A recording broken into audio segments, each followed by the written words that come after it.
February 8th, 20. Oh, now you're doing. Good morning, everyone. I welcome you to the Thursday, February 8th, 2024 Public Works meeting. We'll call to order, and I just a roll call that we have Councilmember Althauser present, Councilmember Jefferson, and myself, Councilmember Swarthout here. And next on our agenda, we have selection of the committee chair, and we have Lisa Parks, our city administrator. Good morning, everyone. It's my understanding that every 2 years, when we have a new appointment to the various committees, that there is an election process for determining who the chair will be for the next 2 years. Recognizing that you've already had one meeting, but we wanted to make sure that we had an opportunity to get this on your agenda. And I believe there is just a need for somebody to make a nomination and a vote.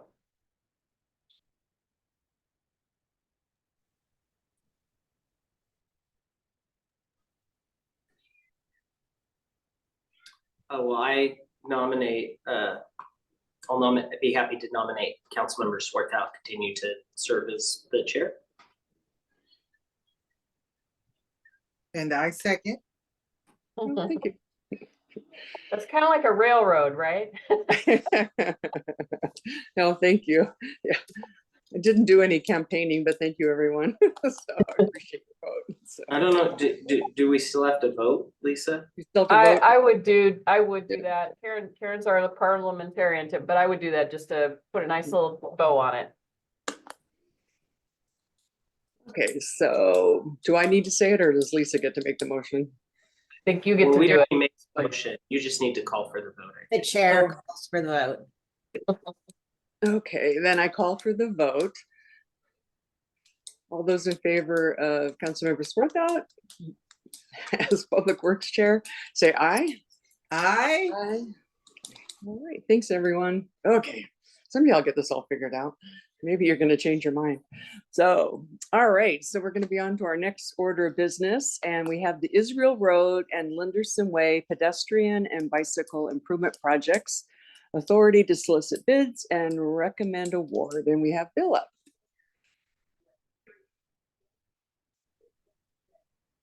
All right. Good morning, council members. Everybody hear me okay? So I'm going to share my screen real quick for my presentation. Let me find it. Where is it? Hang on. Technical item. Right here. Share screen. Where is it? Oh, there it is. Share. Okay. Can everyone see that? All right. So good morning. My name is Bill Lindauer. I'm presenting on the Israel Road and Linderson Way pedestrian and bicycle improvement project. And we're going to talk today about our request is to authority to solicit for bids, authorize the mayor to sign a public works contract. And then we're also going to talk about some authorities to provide road closures, detours, and some night work for this particular project. So the project's a pretty basic project. It runs from Capitol Boulevard to Linderson on Israel. And it really has two main functions. The first is to repair the distressed pavement along Israel Road. That pavement is in pretty bad shape right now. It has a lot of alligator cracking. That's a pretty old pavement, well beyond its design life. And it's also had quite a few utility cuts in it over the years. So it really needs to be repaired and resurfaced. And the second part of this project is to increase the safety and pedestrian and the safety of the pedestrian and bike mobility throughout the corridor. The project is funded through federal funds, so that was part of the funding process, was providing those safety improvements. For a project overview, the exhibit you're looking at right now shows Israel Road. So our improvements are basically start at Israel and Linderson, and extend all the way to Capitol Boulevard. There is a small segment of Linderson Way just south of Israel that we're going to repair as well. The areas on the drawing that you see that are in magenta are the sidewalk improvements for the project. So we're not doing all of the sidewalk, we're just doing select areas, which I'll talk about in a little bit. And then the other primary component of this project are the pedestrian crossings. There's the school crossing, the existing school crossing, which we'll maintain. There'll be a new crossing, or the crossing at the library at Market Street will be rebuilt. And we're also adding a crossing between the fire station and Sixth on Israel Road. So we'll end up with 3 pedestrian crossings along this segment of Israel Road.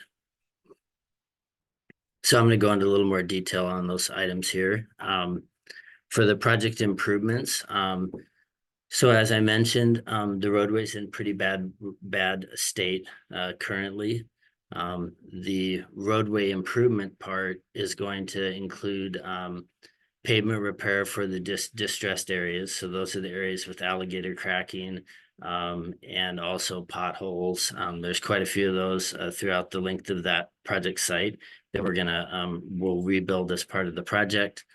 And then we're also going to repair any old utility trenching that has failed over time, and also do a full depth repair of the utility trenching that was completed as part of the recent project out there, to try to get everything on the same repair level all the way through the roadway. The second part of that will be our asphalt overlay, which will be a full width asphalt overlay through the entire project limits. And we're also going to add a geogrid in that overlay.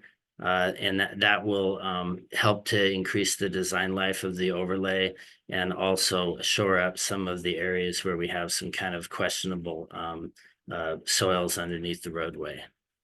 There'll also be some minor storm drainage conveyance repairs. So we're going to repair specific catch basins or add catch basins in certain areas just to help reduce any existing drainage problems that we've had along the roadway. When the project's over, we'll reinstall all of the utility surface iron with current standards. That'll help keep those are the water valve lids and manhole lids and things like that in the roadway, using more current standards. They should have a longer design life over time and not sink down and cause problems like we've had before. And then we'll be doing pavement marking throughout the entire project site with select signing. We'll replace any signing that is out of date, and also upgrade some of the signing at the pedestrian crossing locations. So for the pedestrian and bicycle safety improvements, a big part of that is going to be reconstruction of select sidewalks, ADA ramps, and driveways throughout the project. Most of those areas that were the decision to replace specific areas was really based on ADA compliance. So a lot of these existing ramps and driveways don't meet current standards. So by replacing them, we can bring those up to current standards. One big part of this project is the bike lanes. So we're adjusting the lane widths for the through lanes and the turn lane so that we can expand the bike lanes out there. So existing, the bike lanes are 5 feet. We'll be able to expand the bike lanes to a full 6 feet when the project's completed. And then the pedestrian crossings. So I'll just go through the 3 pedestrian crossings really quick. There's an existing pedestrian crossing at the Tumwater High School. That crossing will remain, but we're going to be doing some upgrades to that. Replacing the center part of the refuge island, and then probably upgrading the signing at that crossing. There is a pedestrian crossing at the library at Market Street. For that crossing, right now that crossing is just a straight crosswalk across Israel Road. We're going to be upgrading that crossing with a central refuge island for safety. And then we're also adding rectangular flashing beacons, which will make that crossing a lot safer. That's a very heavily used crossing on Israel Road. And then the new crossing that we're adding is going to be the one in between 6th Avenue and the fire station, and that'll be a mid-block crossing with a center refuge island. So that's basically the improvements in a nutshell. From a work zone, the big issue on this project really is constructability. This area is a very high trafficked and urban area. As we know, the challenges we've had on the construction of the water project, we have, Tumwater High School, we have the city vital services, the police, the fire, the city hall, and then we also have a number of apartment areas and residential areas throughout the entire corridor. So work zone and how the project is actually going to be phased is going to be a big part of this.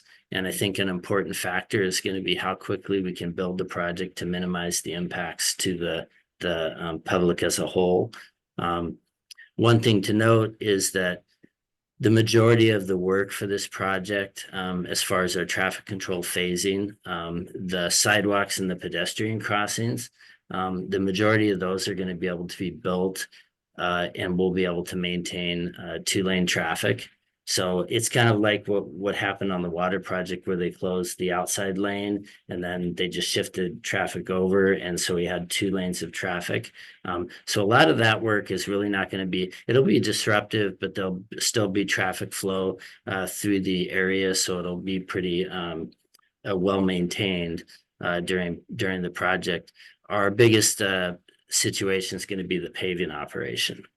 And for the paving operation, we really need to be doing paving consistently from one side of the project to the next. And that includes both the grinding and the actual paving operations.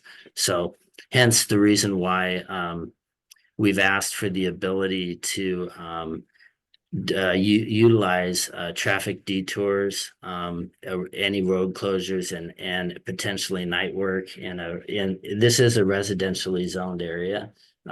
So we're requesting for the ability to evaluate those during construction and utilize them when they're required to expedite the construction of the project so that we don't end up with 2 or 3 weeks of paving operations. I think on this particular project, paving operations are probably looking at about a week. If we can utilize some detouring, some road closures, and maybe 1 or 2 night work days, we can probably keep that schedule, and it'll reduce the impact to the public quite a bit. Again, though, any of those plans of action will be reviewed by myself and also Brandon before we even implement them. The big part of that too is the public notification component. So we're working on on ensuring that the contractor is fully aware of the length of time they need to schedule out any of those items. And also we'll have to work with our public relations group to ensure that we have a robust public outreach so that people know exactly what's going on and what days those detours or road closures are going to occur. Bill, I have a question. Yes. What is the timeline for this? Okay, we're planning on constructing in May and June. Okay, so this isn't a 10-year project. No. It'll be pretty quick if we can move it forward. Okay, thanks. Thank you. For the cost overview, our estimated construction range is about $1.5 to $2 million. The project's funded partially through federal funds. That's the federal funds are coming from a carbon reduction and also from transportation alternatives funding sources, and that was worked through Thurston County, who administered those funds. And then our local funding match is from the transportation CFP and the TBD. And then anticipated construction schedule, if we can bid in March of this year, we're looking at construction in May and June, being done substantially complete with the project by the end of June. Well, if I could interject real quick, Yes. two things. I think Councilmember Althauser had a question a little bit ago, but he may be done. You want to go ahead, Councilmember? I had a couple questions.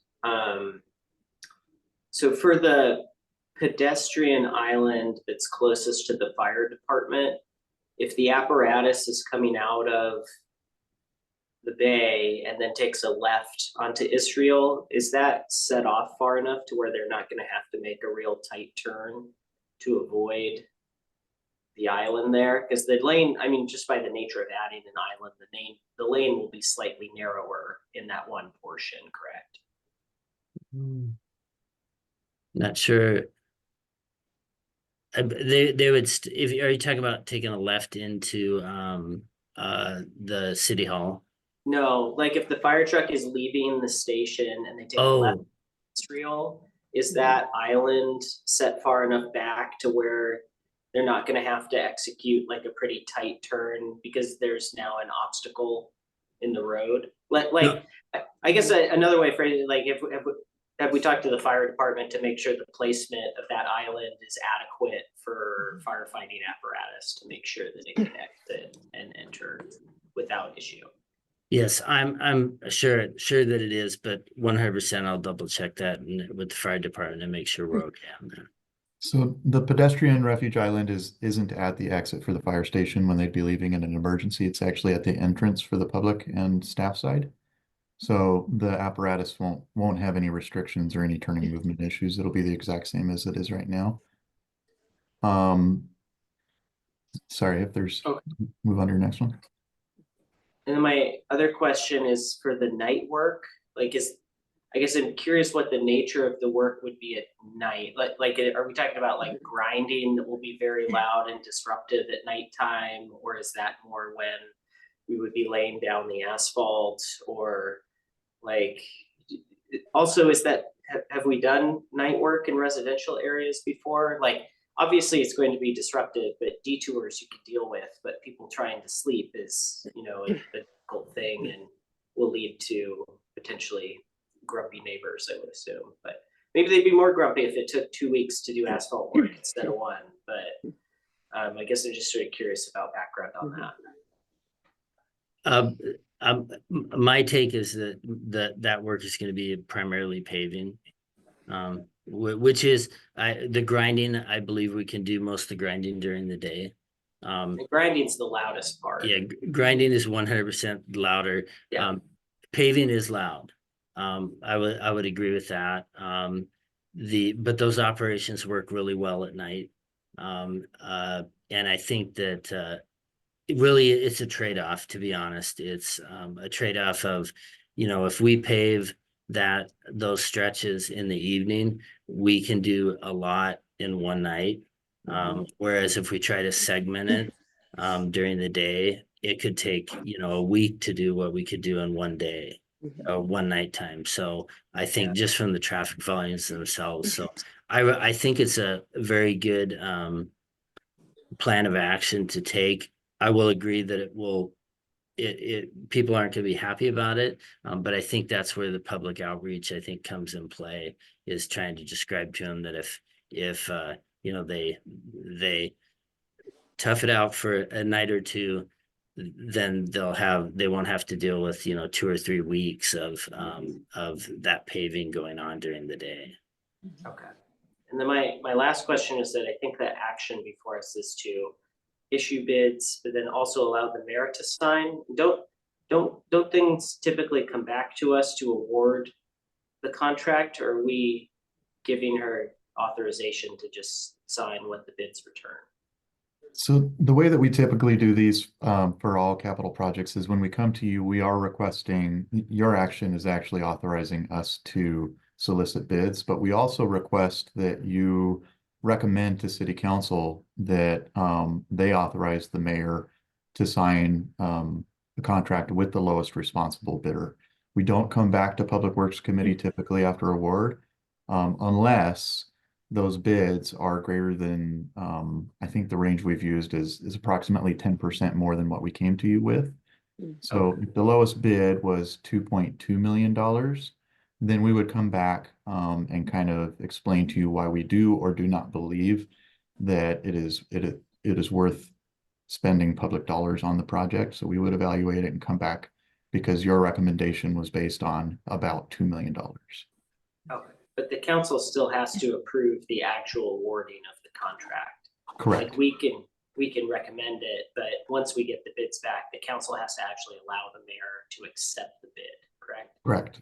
Okay, that's fine. Thank you. And then I actually had a couple more clarifications.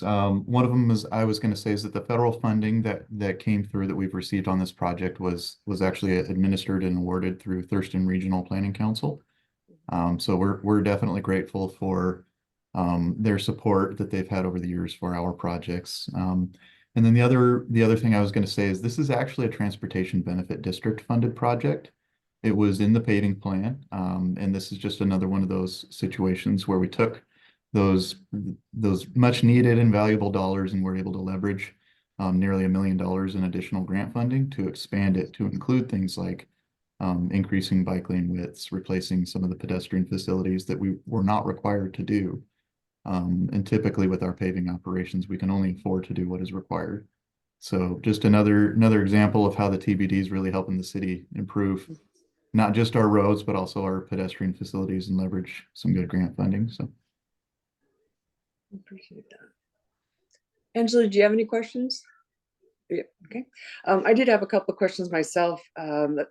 So at the library crossing then, that'll be one that's activated? We'll have the button that the lights will start flashing when they cross. Is that what we're looking at for that spot? Yes. Okay, that'll be perfect. So that is a busy place. And then on the south side, where you're showing as far as repairing sidewalks, will there be sidewalks then all the way from Lenderson to City Hall then on that south side of Israel? Yes. Okay, because right now we have places where we don't have sidewalks, correct? I think. No, there's a continuous sidewalk along that side. Is There are, Okay. you may be referring to, there's a couple of temporary sections in there, Mhm. but they'll all be replaced with the new sidewalk when this project comes in. Okay. I just remember walking back from the parade and having to, I wasn't sure that there was actually a sidewalk that went all the way down. I thought I was on people's lawns for a while. So there are some spots where the driveways are so bad that it could be a little bit deceiving. okay. Okay, just checking on that one. Okay. And then Michael asked the questions that I had too. So all right. So if we don't have any other questions, I don't know if you want to read the recommended action or you want me to read it, Bill. I can do it or you can. It's up to you. Okay, well, all right. The recommended action that staff requests that Public Works Committee authorize staff to 1, solicit bids for the Israel Road and Lenderson Way pedestrian and bicycle improvements project, and 2, recommend City Council award and authorize the mayor to sign a Public Works contract with the lowest responsible bidder. 3, recommend City Council authorize road closures and detours within the project vicinity for the duration of the project. And 4, recommend City Council authorize night work adjacent to the residentially zoned property when necessary to reduce impacts to the public and avoid impact to critical public services. So Motion to moved. Okay, I'll second. okay. All those in favor say aye. Aye. Aye. Aye. All right, Bill, thank you. We've got that one, and now we've got another one up for us. Could I, real quick Oh, on the sorry. last action that you just took, in the event that it's determined that this would go to council on consent, we're requesting that be able to go on consent, and we can evaluate whether or not that makes sense after bids. And so is that something that you all would be comfortable with? You guys comfortable with consent? It'll go on the consent calendar. Okay. Shaking of heads. All right, thank you. All right, and the next one, we're still talking about Israel Road and bicycle improvements. So you're up again, Bill. All right, so this one I don't have an actual presentation for because it ended up being a separate request, but it's pretty easy to talk through on this one. So it does have to do with the same project we were just talking about, the Linderson Road, or I'm sorry, the Israel Road and Linderson Way pedestrian and bicycle improvement project. And what it is it's a request for the project prospectus for the federal funding, and it's asking to authorize the mayor to sign the updated prospectus. And really what this is this is the updated prospectus that we turn in that is for release of the construction funds. So we're asking for approval to authorize the construction funds with the prospectus. So we're going to be routing that through from the mayor's signature. It's a procedural process to release the construction funds. So then we have a recommended action on this one as well. So we'll be Yes. taking a vote on this, Bill. Okay.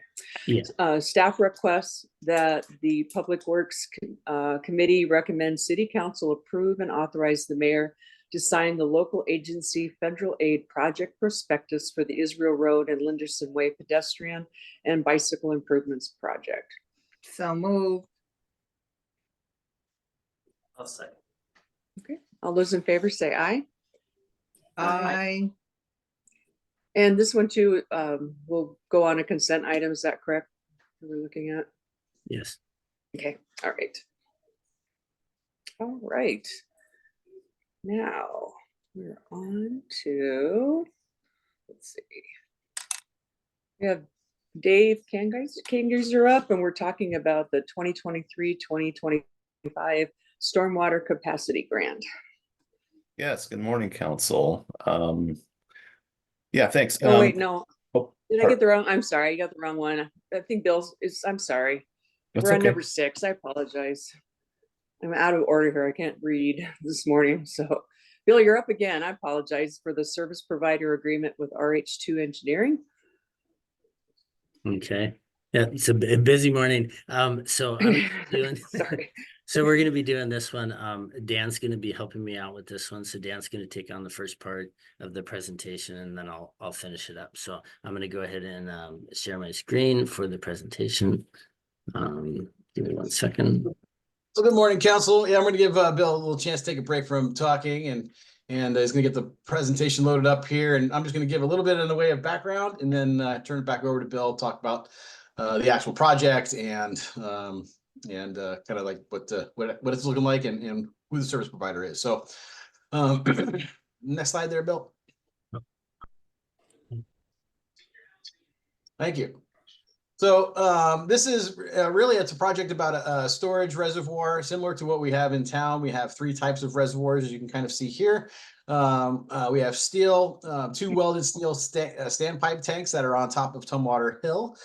These serve our larger zone, our larger pressure zones, our larger customer bases. Both basically the tall tree tank tower there serves the tallest area in town.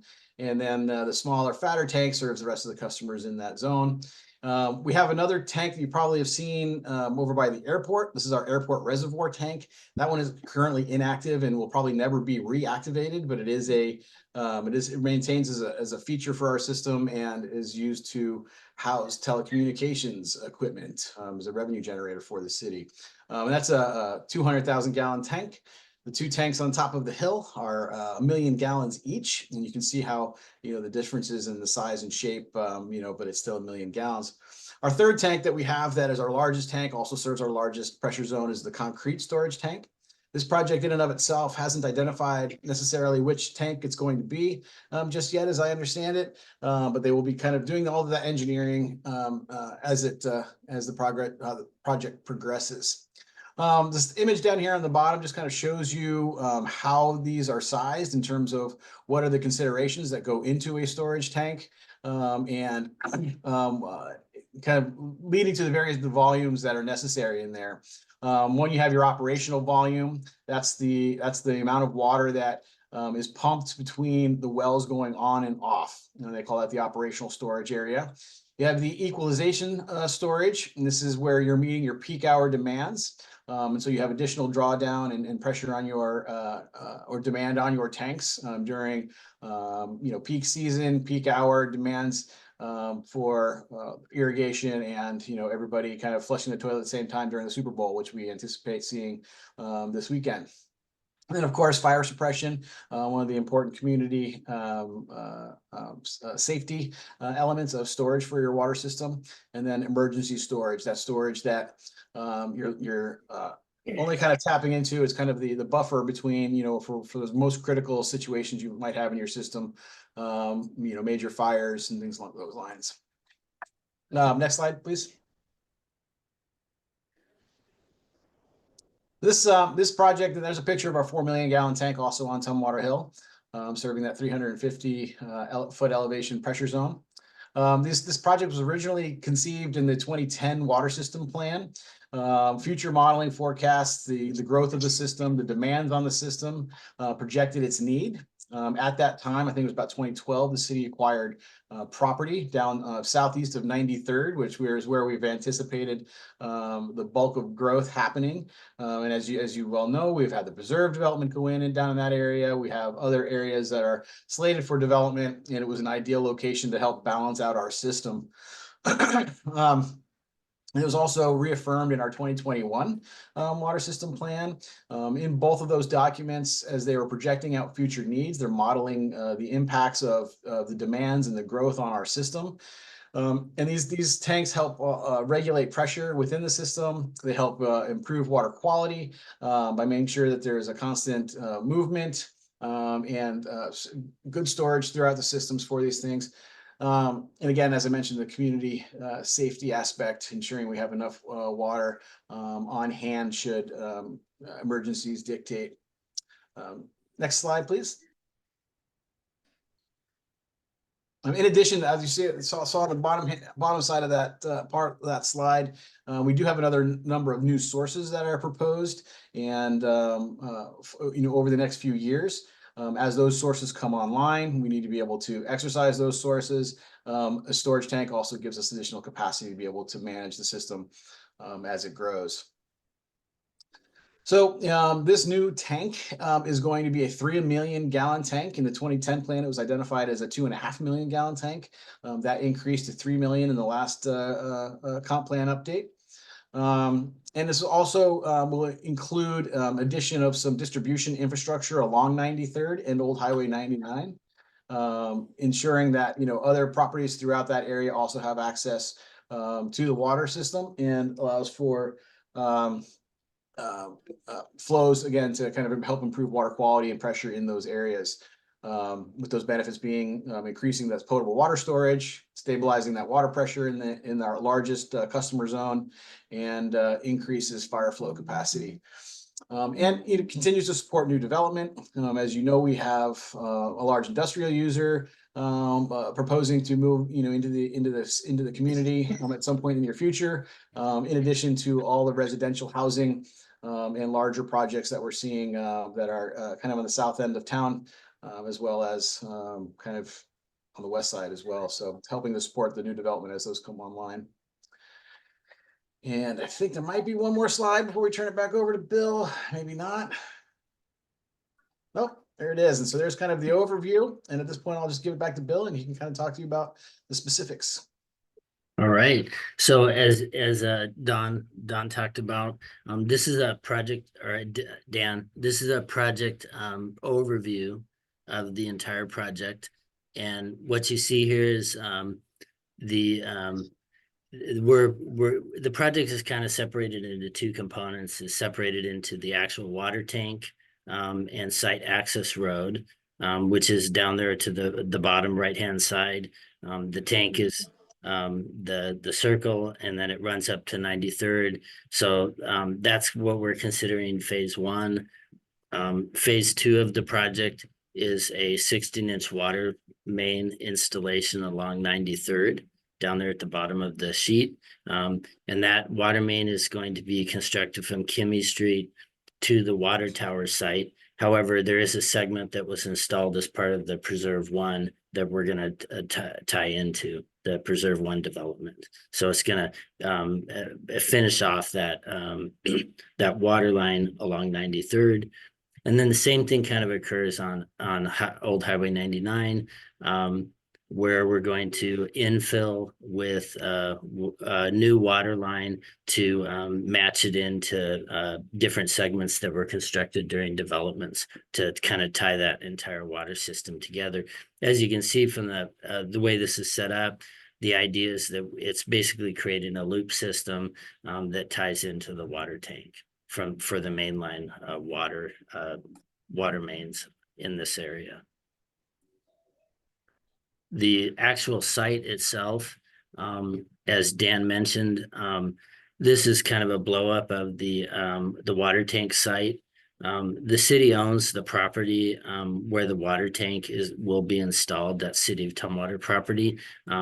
The property that's in between 93rd and the water tank is privately owned. However, there was an easement that was granted, I think, in 2012 to provide enough area to construct an access road to 93rd. And that's really just the maintenance access road to the water tank, and also the construction road to actually build it. So again, this is for a service provider agreement to actually do the design and consulting for this project. We were pleased with the fact that RH2 went after this project and was selected for it. They're a very qualified engineering firm that's done a lot of work similar to this. They'll be the prime consultant on this project. They'll also be working with a couple of sub-consultants. HDR Engineering is on the team. They'll be providing permitting and pre-design services. Sage Geotechnical will be providing our geotechnical work, which is a big deal on this project because we also have bedrock we have to deal with in parts of the project. And then Sitson Hill Engineers will be completing the topographic survey. For the design phases, as I kind of mentioned, we phased the I project. have a question. Oh, go ahead. Yes. Are there any gophers that we have to deal with? We will be doing a Mosman gopher study, but Okay. we're not expecting them to be there. All right, thanks. So the project separated into three phases. Phase one is the water tank design, that's site improvements access road, and then the actual connection from the water main connection from the water tank to the main line on 93rd. Phase two is the water main work on 93rd Avenue from Kimmy to Snowdrop, and then the section just right in front of the water tank. And that's a 16-inch water main at about 9,500 feet. And then phase three is the water main on Old Highway 99, which is from 93rd and 93rd going up to 99 and then infilling on the 99 system. And that's a 16-inch water main of approximately 3,000 feet. So we separated the project into three phases, mostly to give us the ability to work on specific phases when funding becomes available. In the end, all three phases have to be completed in order for the system to function completely like it's supposed to. But it is possible that this project could be phased where the water tank's installed and 93rd's installed, but maybe we don't have the money to finish the work on the Old Highway 99, and the water tank will still function. So it's kind of phased out for more of a funding issue as the project moves forward. For a design scope, the actual service provider agreement, the scope of work and the fee that was provided to us has a survey component, hydraulic modeling, which is probably the most important part of this entire project, is modeling the water tank and how the water tank affects the pressure and the capacities within the entire water system. There is a pretty robust preliminary design component to this scope of work. The idea there is that what we want to do is early on in the project, we want to kind of do a pre-design of the project and then do value engineering, mostly to determine the water tank type, whether it's going to end up being a steel water tank or a concrete water tank, and then see if there are any cost savings early on in the project. That'll be the time that we kind of vet those issues. Geotech investigation and recommendations, permitting, which the property for this water tank is in Thurston County. So we will need to permit the project through Thurston County, which includes quite a number of different permits through Thurston County. And we're also going to be doing like I mentioned, the Mosman pocket gopher study, cultural resource. So it's got there are quite a number of permits that are required for this project, not to mention Department of Health. So the permitting section is pretty robust for actually getting this project completed. Water tank design, which is both the actual design of the water tank and then the structural components to go with it. And there's an outbuilding for material or for mechanical devices and things like that. Then our design plan specifications, construction estimate, and then they do have a construction support service component, which we will need them, RH2, to help us during construction of this project, just based upon their expertise. Design schedule is looking at about 12 months to fully design the project. So we should be, if we can move forward with the project, we should be done with the design early in 25. For the design cost and funding, the total consultant fees were $1,658,000,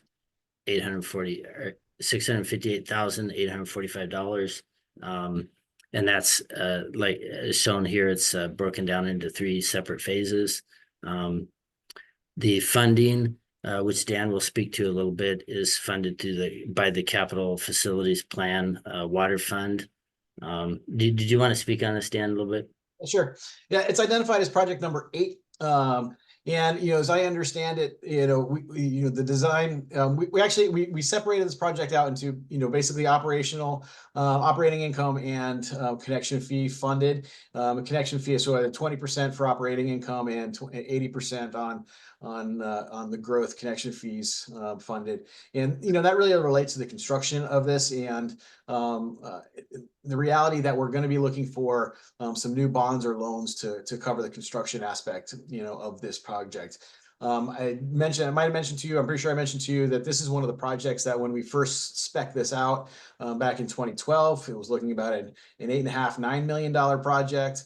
By the time we got to this capital project or this capital plan update, it was about $22 million. And it looks like the probable cost of construction, just based on some of the initial work that the consultant's done and our staff have done with the consultant, looks at it's going to be about $30 million. So, we don't necessarily know what the funding mix is going to look like between loans or bonds. We're working with our finance team on that as this project continues to move forward. And as Bill mentioned, as this is broken into phases, we might be breaking those debt acquisitions down over time as those are constructed as well. So looking at the significant costs of this, it makes sense. The water system hasn't carried any debt. I want to say since 2015, we paid off our last loans from the construction of some of our major well fields. This helps us spread costs out over time.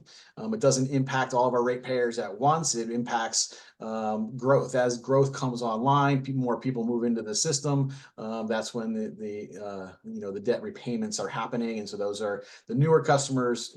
Help fund this, and it's not just on all of our existing customers. And so it's a good thing. This helps the utility fund other projects that are critical and necessary. for moving forward.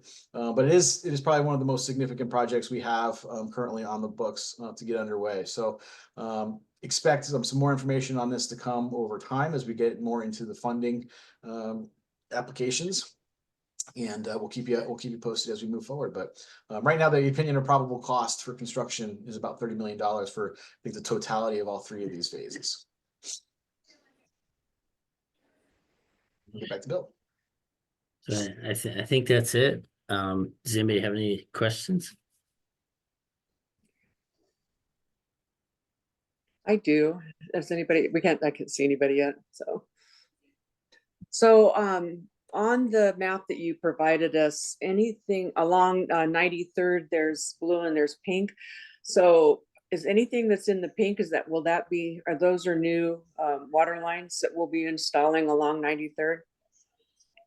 Yes, the blue areas are segments that are either installed or were installed as a part of a development. So the like down on Preserve on 93rd at the bottom, that segment was built as part of the Preserve development, but it's just sitting there. It's not active. And then let's see, where do they currently get their water then, the Preserve? How do we provide, where does it come from there? I think they tie into they must tie into the up above. I'm not sure. I don't know if I can answer that question exactly. So I believe it comes in off of Old Highway 99 and meanders through the neighborhood. And so this would be improving the distribution main in that area as well with the new 16-inch water main. Okay. Because there is water and then main. last, I was wondering. No, go ahead. But I was curious too. I know that often the legislature sweeps this account, but I didn't know if it, with this project qualify if we applied for through the Public Works, through the state, the committee that they have, would it qualify for, again, to apply for a project loan on this? It would, and we looked at the Public Works Trust Fund to get some design funds for this, and we didn't qualify. They had limited funds available, and there were some higher ranking projects in terms of like system emergencies. This really wasn't a system emergency. It was really dealing more with growth, building capacity in the system, and so they had different funding priorities at that last round. But yeah, the Public Works Trust Fund, and there's a handful of other sources along with public construction bonds that we'd be kind of looking at some kind of mix, for that to make this work.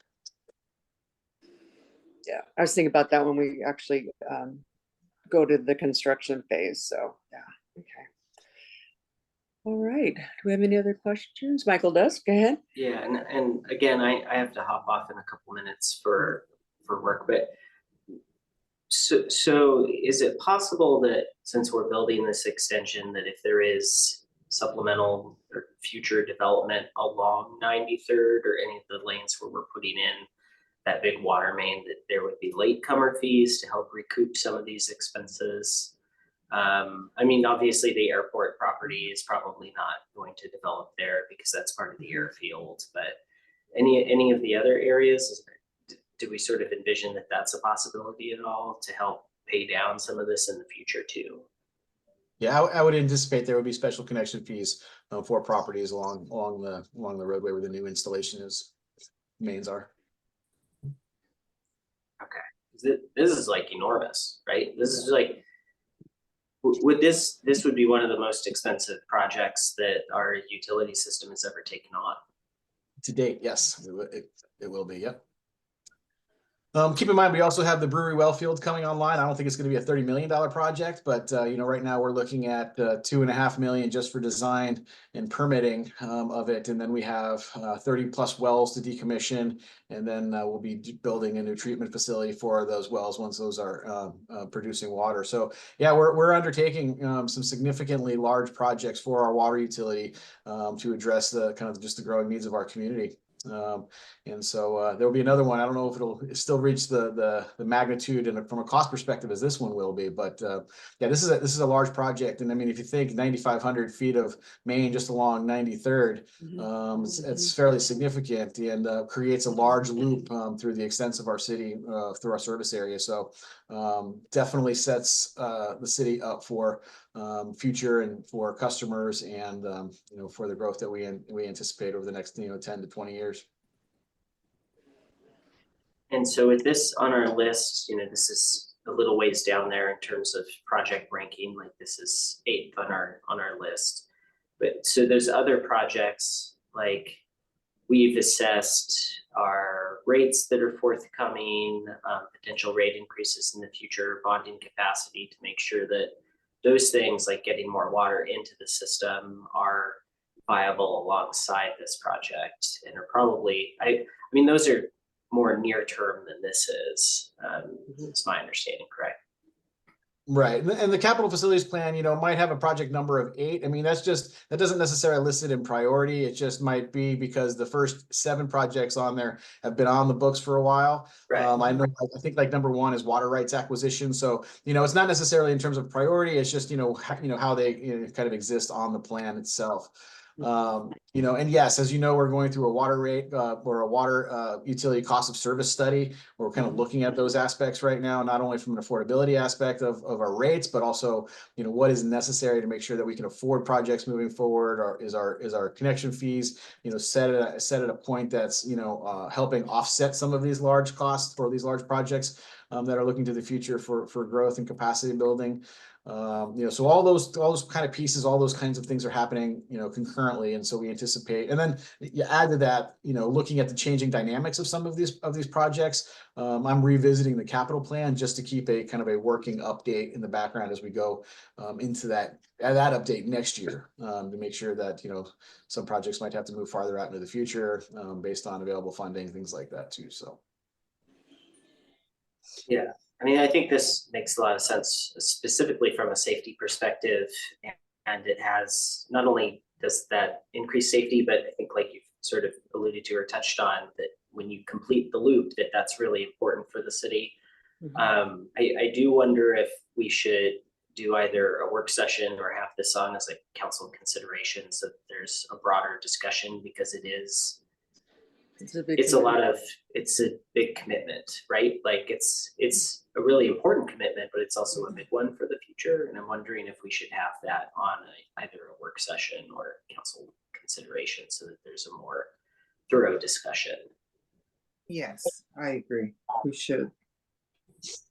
I think that's a great idea. And Troy and I have been talking about ways in which we can provide additional information in advance of the upcoming biennial budget discussion about the different alternatives that the city has for financing capital projects such as this, taking a look at our revenue projections. So we are going to keep you very busy through 2024 with budget discussions, both general, sort of more informational, educational, as well as then when we get into the fall, the very specifics. But we have, the capital facilities plan, the transportation improvement plan has got a lot of projects on it. I think, the benefit of doing all of this work ahead of time and showing this big, long list of projects is that that actually helps us when we go to funding agencies to say, we need some help with this, because we're demonstrating that we're being proactive and we're thinking farther forward. And I think, the prioritization process for how and when we fund capital facilities, including transportation improvements, really is dependent upon, funding sources that may become available. ARPA and the Infrastructure Rebuilding Act basically opened up a brand new source of funding at the federal level, and having all of this work, including the design work for these projects done and ready to go, gets us shovel ready, which helps us qualify for those fundings really quickly as they become available. So long-winded answer, agree with you, and we are going to comply with that particular recommendation for sure. Probably more so than you might actually want. Thank you. I appreciate this suggestion. I think we should be advise council on this as well. And then I do appreciate what you just said, because like with TRPC, when this money comes through, you have to be ready to go. And so we've benefited from that, from some of the money that we've received from TRPC, because our projects have been ready to go. So Yeah, I appreciate the need for this one. All right, so we have a recommended action if we don't have any other questions. So are we ready? Do we want this? We probably don't want to authorize this right now, do we? Or is it going to go to council first? How do you want to handle this?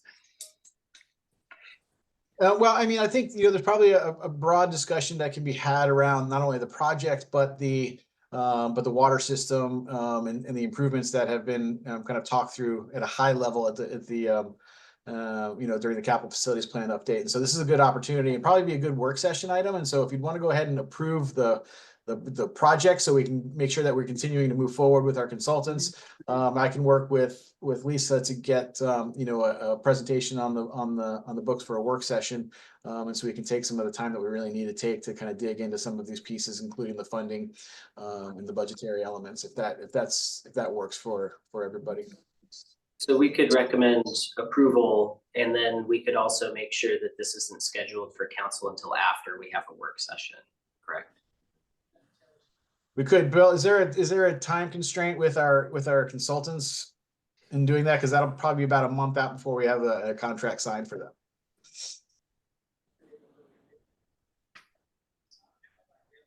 And I don't think there's a time constraint with the consultants, but it'll just push the completion of the project back farther, the design. Or should this go That's to a the only. consider? Go ahead. Perhaps this should go to a consideration then item? Because I know sometimes our council schedules have been kind of light, so I don't know if you want to put that on there. We can have do it an as a consideration item as well. Yeah. What do you think? I think that might Michael? be, yeah, that gives you the opportunity to have that larger conversation and still move forward with the design contract. So what do you think, Michael? Should we just go ahead and put it on consideration then? Do the recommended action? Okay. All right. Then I have to add the caveat in there. All right, so we have a recommended action before us that staff requests that the Public Works Committee recommend the City Council approve and authorize the mayor to sign the service provider agreement with RH2 Engineering Incorporated for the Southeast Water Reservoir Design Phases 1, 2, and 3.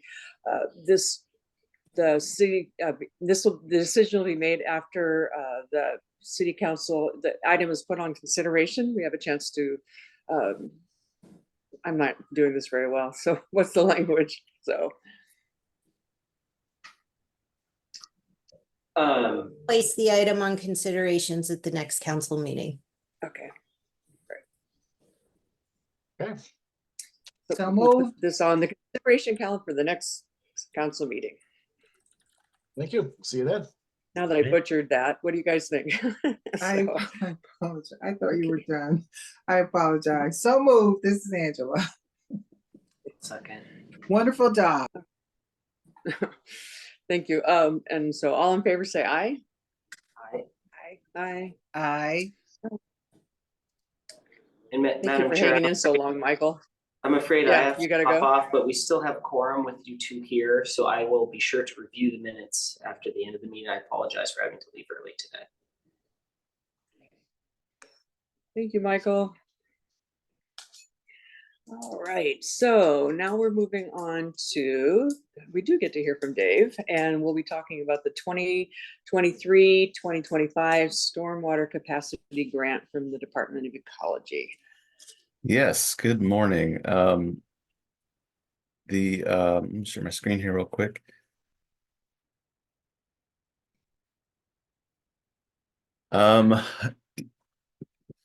Yeah, so this is for the NPDES permit compliance grant that we received, the capacity grant, and it's for a signature authorization, and this supports our stormwater permit compliance overall. Let me see here. So this is for a signature authorization request. We're requesting that a signature from the mayor for the 2023-2025 capacity grant from the Department of Ecology. The grant amount is for $130,000 for 2 years. This should be easy after the $30 million presentation last time, so should be okay. So in the past, what we've done with the capacity grant is we funded a lot of our programmatic type of requirements for the permit. That includes some planning pieces, outreach and education materials, including printed materials, public participation and stewardship. That includes restoration activities and things like that. Mapping components that we work with our GIS team to complete. The illicit discharge detection and elimination program, which includes our spill response capabilities. Pollution source control business inspection program, that's a new requirement. This in 2023, it was a new requirement. And we also have construction related inspections and then operations and maintenance. Specifically, we've used some of that money to purchase field equipment for some of our field activities that we do. We have a dumpster program where we provide dumpsters to HOAs to help them manage their stormwater facilities and their ponds. And we've also funded work that's been done with Meredith Greer and their Equity Index project as well.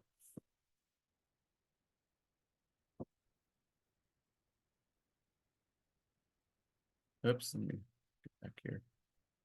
So looking forward to the next permit cycle, we have a new permit that is going to be issued to us in August of this year. And in that permit, we're going to have some new requirements that we're going to need to pay attention to. There's going to be some riparian and wetland restoration goals that we're going to need to accomplish. There's going to be several new street sweeping requirements that we're going to need to meet as well. They're going to also have some incentives and requirements to do some stormwater facility design and construction where it's feasible. And then I think one of the bigger ones we have is the butt inlet TMDL for dissolved oxygen. There's quite a few new requirements within that TMDL that we're going to need to meet from a stormwater perspective. That includes water quality, overall nutrient reduction, and then some mapping exercises, including a spatial analysis based on land use. So big bucket items we have for this, we plan for this grant, restoration activities, as I mentioned, the water quality monitoring program that we've got documented and plan to implement this year. The new mapping requirements, we're going to be using consultant services for that. And then just general operations and maintenance and staff training. So we recommend that the City Council approve and authorize the mayor to sign the 2023-2025 Stormwater Capacity Grant Agreement from the Department of Ecology. Is there any questions? I just wanted to jump in real quick and also kind of acknowledge, some of the work that you might be hearing about. The city was also successful in securing 3 water quality grants from the Department of Ecology. The announcements came out, I want to say late last week, early this week. And part of those are dealing with nutrient reduction, as David mentioned, the TMDL requirements. And so we're kind of like setting ourselves up for being in a really good position as we kind of work through this capacity grant and through those other grants to help us meet those overall permit requirements in coming years. And so another one, so we got it was a nutrient reduction monitoring plan development grant, and as well as we had some construction funding for some of the riparian restoration and in-water work that we'll be doing down at Pioneer Park. And the third one is related to, Dave, do you remember off the top of your head? I'm forgetting it. The Beehive. Beehive Industrial. So yeah, we'll be doing some stormwater improvements through the Beehive Industrial Park that was identified through one of our planning efforts a couple of years back too. So so some of those grants really setting us up into a good way for this, in addition to the work that Dave and crews will be doing with this capacity grant funding too. So meet those requirements. So that was it. So thank you, Dan. So you're reminding us that we have, in addition to the $130,000 that we're looking at, we also have 3 additional grants then? Is that what additional money that'll be coming in? Correct. In a total of, I want to say, $857,000 500,000 of it, which is for Pioneer Park and the construction work out there. 170 or 180 for the nutrient reduction plan development, which will also kind of help with the street sweeping, identifying kind of our more routes, and ideally will put us in a position as the city needs to acquire another street sweeper with the amount of road miles that we have to take care of on a routine basis. That plan will also put us in a good position to secure some additional grant funding as we go look for that new equipment as well. And then the third piece being Beehive, which is really more of just a design and kind of permitting grant for that one. And then we'll be looking for some additional, potentially looking for some additional construction funding for that, depending on how the design shakes out and what our utility fund balance looks like there as well. Thank you. All right. So again, we have a recommended action in front of us. So I guess it's the two of us. So we have recommend the city council approve and authorize the mayor to sign the 2023-2025 stormwater capacity grant agreement from the Washington Department of Ecology. So moved. I'll second. All in favor, say aye. Aye. Aye. Thank you. Thank you so much. Thank All you. right. Now with that one, and we've got last up, I believe, we have the service provider agreement with HDR Engineering for the corrosion control study amendment 2. And we've got Carrie up. Good morning, everyone.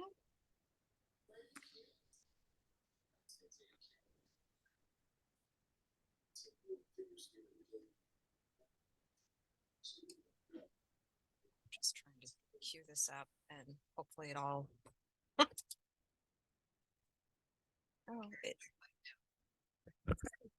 Oh, hold on, I'm having a technical issue. I've got my stuff in the wrong screen.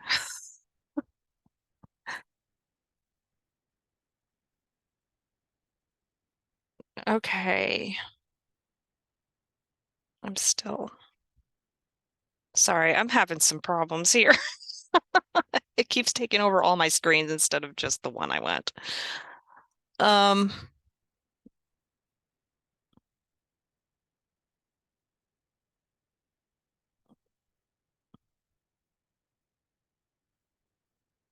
Let's try something else.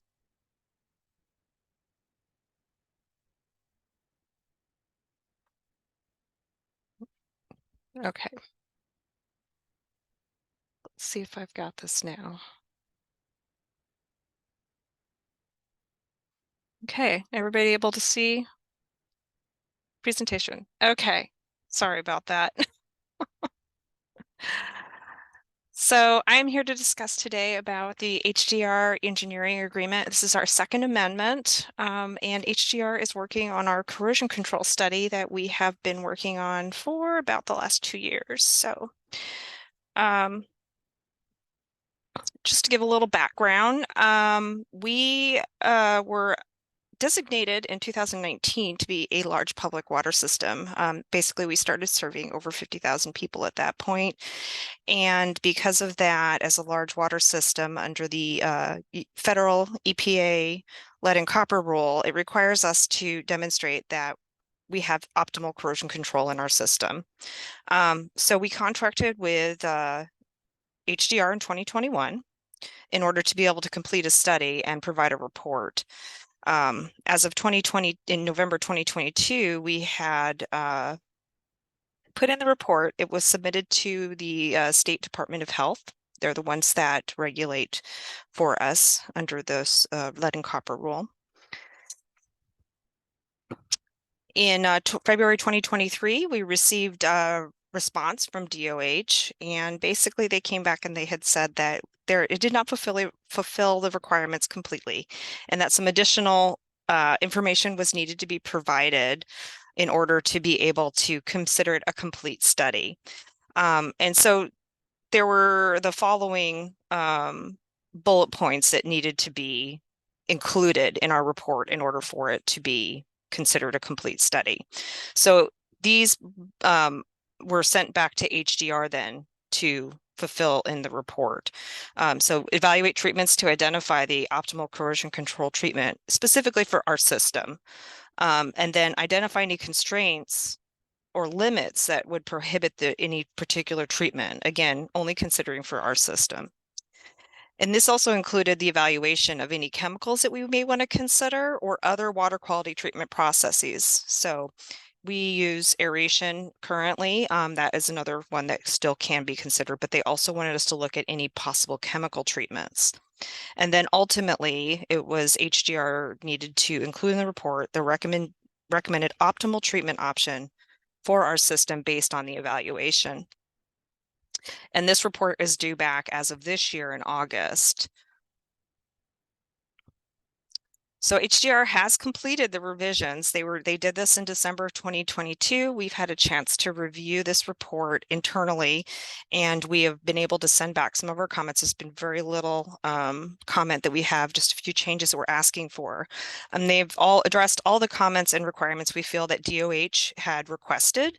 And basically it continues to recommend that aeration treatment is the best for our system for the airport wells, which are the only wells that do not have aeration treatments at this time. We have it at the other 2 well fields, but the airport wells are the ones that do not have it, which was what was the most concern with DOH.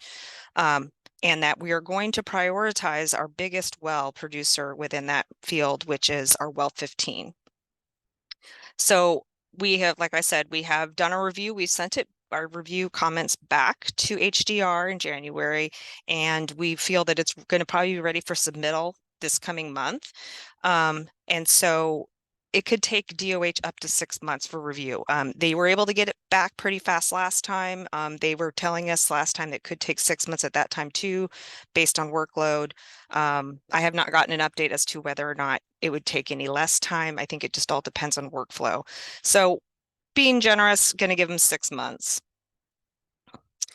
So my request is to amend the service provider agreement with HDR Engineering to extend the term of service. There will be no changes in funding. There still continues to be some funding as to that contract. So this extension then will allow for submittal of the most recent revision of our corrosion control study, gives additional time for DOH to review and respond. And then if there are any additional comments that they are needing, comments or updates, I should say, then that also gives additional time for us to be able to do those. So my recommended action is the City Council approve and authorize the mayor to sign Amendment 2 for the Corrosion Control Service Provider Agreement and extend the contract term to December 31st of 2024. Any questions?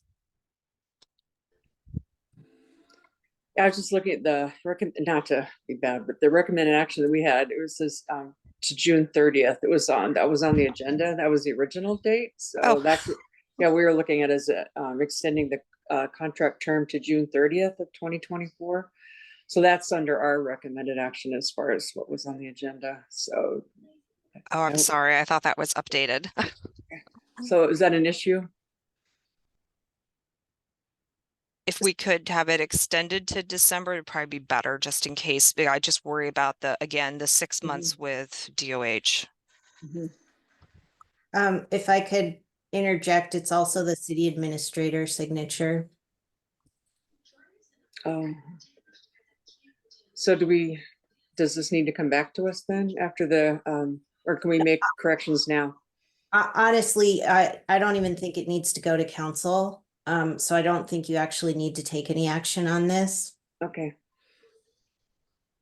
And if I could clarify that the stormwater capacity grant was going onto the consent agenda? That's the item right immediately prior to this one. Let's see. That was my understanding, but yeah. Right. Okay. Yes. I want to confirm. Thank you. Okay. And then Dan, you can correct me if I'm wrong, but I don't believe that this amendment needs to go to council. Yeah, I believe you're accurate on that. The total dollar amount puts it within the city administrator's signature purview. So consider it informational. Okay. Yeah, you know, the primary intent was really to kind of just give you an update on the corrosion control program, some of the activities that have been taking place, kind of the recommendations moving forward for this project, as it could have had a very significant impact again on the kind of the financial and the operation of the system. As Carrie noted, there was some chemical additions being recommended initially. Upon review, we were able to, kind of recognize that aeration is effective, not only for our system, but there are other systems out there that have continued to use aeration in their systems. And so looking at systems of comparable size, we discussed this with HDR, and then they were able to kind of revise that recommendation to look at aeration only. And of course, it'll be something that we'll continue to monitor. We've been doing lead and copper monitoring for since the early 2000s, and we continue to qualify for their reduced monitoring programs.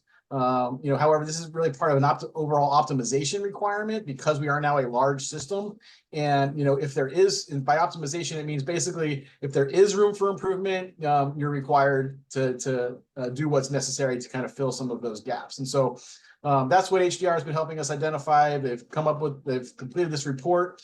At the same time, we have crews now that are out throughout the city. They are checking some of the service lines we have out there for our residential properties, and they're looking at a whole host. We're looking at a whole host of things as it relates to corrosion control and making sure that our system is optimized and we don't have any lead service lines or galvanized or impacts there to our water system, and to our customers' health. So far so good. Everything is looking good. We already have included for well 15 the improvements that have been kind of conceived in this plan, to try and get ahead of it from a planning perspective, recognizing that we anticipate the Department of Health to come back with an acceptance. However, again, we got to get through that review first, but we want to be in a position to at least have conceived what that impact looks like on our water system. So, I appreciate that. Thank you. thank you. All right, go ahead, Lisa. Thank you.